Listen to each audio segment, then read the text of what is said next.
This is the Nimbus C11, the top of the tree when it comes to Nimbus sports boat range. You can have this boat open or with a T-top or with the wheelhouse, the cabin, as you see it in this guise. You can also have it with outboards or inboards. You can have 300 or 350 horsepower outboards. This particular one has got a pair of 4-cylinder Volvo Penta D4 320 horsepower inboards. And this boat to spec with a very generous specification is touching £450,000 including VAT. But let's get on board and I'll show you exactly where all that money is going.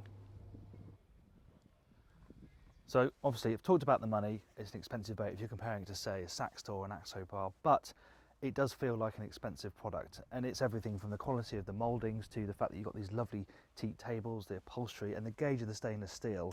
It's a really sturdy, well put together bit of kit, and it's a really spacious boat as well. You know, the living space is really impressive, which we'll see a bit more of later.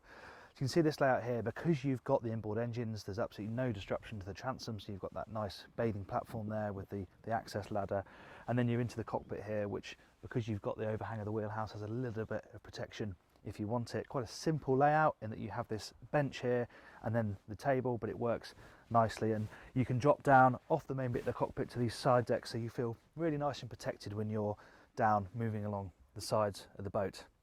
There's storage in the aft end here. These are nice storage lockers. They're nice and deep, perfect for putting the boat's fenders in, though you do have dedicated fender storage here on the transom. And it's the fact that you've got these little cutouts in here as well. As you can see, it means that the cable runs through so it doesn't get trapped when you close the locker. In terms of engine access, obviously this boat is inboard, so you know, outboards, you know, they're out there on the back, but this is underneath the deck. But this whole hatch lifts up here, so you have really good access. And if you haven't got the inboard version, then that's just a really nice big deep storage well. One thing you can guarantee aboard a Nimbus is safety and practicality, and that's no different here on the C11. It's things like how many handholds they've fitted this boat. Of course you've got railings all the way around the boat, but just here in this little area, I've got one here above my head to steady myself as I go into the cabin. You've got these on both sides, so you've always got something just to steady yourself as you're moving down the boat. Even here on this door, okay, you've got this rail right here, but it doesn't mean they haven't fitted one here, so you can steady yourself there as well. Nice big midships cleat, so it's easy as possible to tie the boat up, and you've got great access to that here from the helm, so the skipper can jump straight out onto the side deck. You're right there for the midships cleat, and you can secure the boat nice and easily. And if you look down here, you've got these on both sides, lovely stainless steel hatches where you've got fuel fillers with a drain, wastewater all nicely tucked away, and it can drain down into the bilge if there is a spillage, keeps it all off the teak. And yes, you don't have quite as much freeboard here. Okay, this is a bit low, but again, there's a nice rail up here for you to help your way forward. There's another one here. You get in the picture. It's a nice, safe boat. And this foredeck arrangement is quite simple, but it's nice to have some proper sunbathing space here. You haven't got a sun pad out back, so it's nice to have this here. And they've even managed to work in a bit of a seat, which would be a nice place to sit if the boat's going along at displacement speeds, for example. And the other thing is, you can put the table up here. Table comes out, there's 2 slots here for each leg, and you can have the table set up here, which is quite a nice place to have it looking over this quite flat bow. And then we have, of course, the anchor locker, which is on a gas ram, so it stays up. It's really nice and deep. It's also compartmentalized so that you can keep the chain away from lines and things like that, and you can tie the lines up as well. So then I'm going to get drawn up into the anchor winch. All good, typical Nimbus sensible stuff. You might naturally think that this is a competitor for the Axopar 37, but they are very different boats. This is a bigger boat, it's 40 feet, and it feels much bigger on board. The wheelhouse looks a little ungainly from the outside, but you reap the benefits in here. It's so spacious. It's physically big, but it's made to feel even bigger by just how brilliantly bright it is. Because you've got access from 3 doors, you've got the aft doors here, you've got really long doors either side, and then loads of glass, including the glass overhead, which is electronic at the front. Those 2 are sunroofs. It's a really airy space. It's a nice place to be. Even if the weather's not great, it's nice and bright in here. And the layout works really well. The practical detailing is superb. It's all the small things, like the fact they've got hooks here so you can hang your fowlies up. They've got all this storage here that's detachable. These here are cushions that obviously are designed to fit here.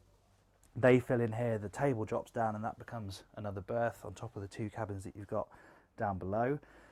This section of the seat will actually flip the other way, so then you have 4 forward-facing seats back here. You've got 2 people in these fantastic suspended seats. You've got 2 people sitting forward at the back, and then you've got two people sitting here. So when you're traveling, that's a really nice way for people to sit, and they've got their own footrests as well down here.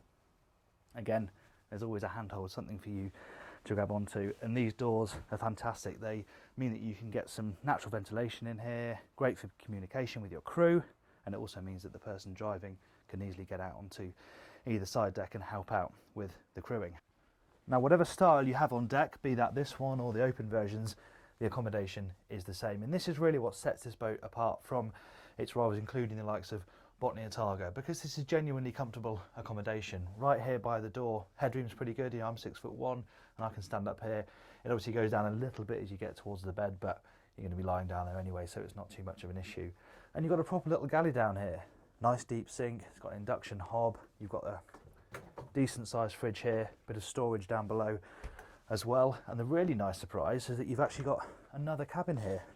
It's a little bit tight regarding headroom, but it's really nicely finished in lovely teak like the rest of the accommodation. Good enough double bed, genuinely usable for people to use for a night or two. And then you have the separate heads. It's actually got a shower stall of sorts, sink and toilet, of course. Again, just about standing headroom for a 6-footer in there. And then of course right forward you have a good size double bed, which you can also curtain off from the rest of the cabin. It's quite a remarkable experience driving from this helm, mainly because of these outstanding optional suspension seats. You sort of sit here, really nice commanding position, nice and close to the dash with your legs on the step, and the seat just takes all of the heat out of the ride. I mean, it isn't a hull that slices through the water like, I hate drawing the comparison over and over again, but it's the most obvious one, the Axopar 37. But anything that the hull doesn't dispatch, this seat most certainly will. It is lovely and comfortable. You can't really stand and drive. I mean, you can because the seat goes back a long way, but you can't bolster. So you just have to accept the fact that this is a boat that you drive sitting down, and it feels fantastic. It's really relaxed. As I said, it's a nice imperious view. You've got wonderful sight lines here because the mullions are so slender on the windscreen. Your all-round view is absolutely superb. We're sitting here at 25 knots. We're pulling 2,500 RPM, 60 litres an hour, and it's a bit choppy. This feels like a really nice, comfortable cruising speed. The hull isn't really having to work too hard to get through the chop we've got at this speed. It's relatively quiet. Okay, if you had the outboards, it would be quieter because they're obviously tucked right out the back, whereas these 4-cylinder diesels are under the deck back there, so they do make themselves heard more, but they melt away well enough, and this feels like a really solid cruising speed. And of course you've got twin stern drives, so you know the outboards haven't got it all going their own way when it comes to agility. This is a really nice boat to handle. The steering is very light, but it's very smooth.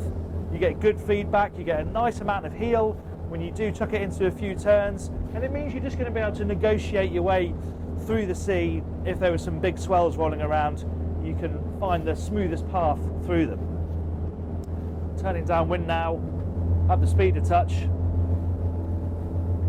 Apparently this boat did 40 knots when it was first commissioned, so it was light, it had no kit on board, didn't have much fuel, much water, so 40 knot boat with the twin diesels, which is good going.